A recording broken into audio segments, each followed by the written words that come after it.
WhatsApp channel ആരംഭിച്ച reserve bank of India. ഇനി മുതൽ എല്ലാത്തരം സാമ്പത്തിക വിവരങ്ങളും ഈ വാട്സ്ആപ്പ് ചാനലിലൂടെ എളുപ്പത്തിൽ ലഭ്യമാകും. ഈ വിവരങ്ങൾ ലഭിക്കാൻ RBIയുടെ വാട്സ്ആപ്പ് ചാനലിൽ അംഗമാകണം. ഇതിലൂടെ വീട്ടിലിരുന്ന് തന്നെ എല്ലാ ബാങ്കിംഗ് അപ്ഡേറ്റുകളും ലഭിക്കുന്നതാണ്. റിസർവ് ബാങ്കിന്റെ വാട്സ്ആപ്പ് ചാനലിൽ അംഗമാകുന്നത് വളരെ എളുപ്പവുമാണ്. റിസർവ് ബാങ്ക് പങ്കുവച്ചിരിക്കുന്ന QR കോഡ് സ്കാൻ ചെയ്താൽ മാത്രം മതിയാകും. സാമ്പത്തിക കാര്യങ്ങളെക്കുറിച്ചും ബാങ്കിംഗ് വിവരങ്ങളെക്കുറിച്ചും ജനങ്ങളെ ബോധവാന്മാരാക്കുന്നതിനാണ് RBIയുടെ ഈ നടപടി. പ്രധാനമായും ഡിജിറ്റൽ ഇടപാടുകളിൽ നിരവധി തട്ടിപ്പുകൾ നടക്കുന്ന ഈ കാലത്ത് ഈ തട്ടിപ്പുകളെക്കുറിച്ച് ജനങ്ങൾക്ക് അവബോധം നൽകാൻ ഈ ചാനൽ RBI ഉപയോഗിക്കുമെന്നും റിപ്പോർട്ടുകളുണ്ട്. വാട്സ്ആപ്പ് ചാനൽ ഈ കാര്യത്തിൽ വിജയം നേടുമെന്നാണ് RBIയുടെ പ്രതീക്ഷ.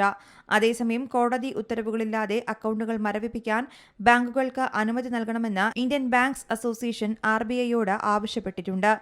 രാജ്യത്ത് വർദ്ധിച്ചുവരുന്ന സൈബർ തട്ടിപ്പുകൾ തടയുന്നതിന് വേണ്ടിയാണ് IBA ഇങ്ങനെയൊരു ആവശ്യം മുന്നോട്ട് വച്ചിരിക്കുന്നതെന്നും റിപ്പോർട്ടുകളുണ്ട്. നിയമവിരുദ്ധ ഇടപാടുകൾ തടയുന്നതിന് സംശയാസ്പദമായ അക്കൗണ്ടുകൾ ഉടൻ മരവിപ്പിക്കാൻ ബാങ്കുകൾക്ക് അധികാരം നൽകണമെന്ന് സർക്കാരിനോടും റിസർവ് ബാങ്കിനോടും IBA ആവശ്യപ്പെട്ടിട്ടുണ്ടെന്നും സൂചനയുണ്ട്. News desk Zee Malayalam news. പുതിയ വാർത്തകളും വിശേഷങ്ങളും ഇനി വിരൽ തുമ്പിൽ. എല്ലാ ഡിജിറ്റൽ പ്ലാറ്റ്ഫോമുകളിലും ഇപ്പോൾ സീ മലയാളം ന്യൂസ് ലഭ്യം.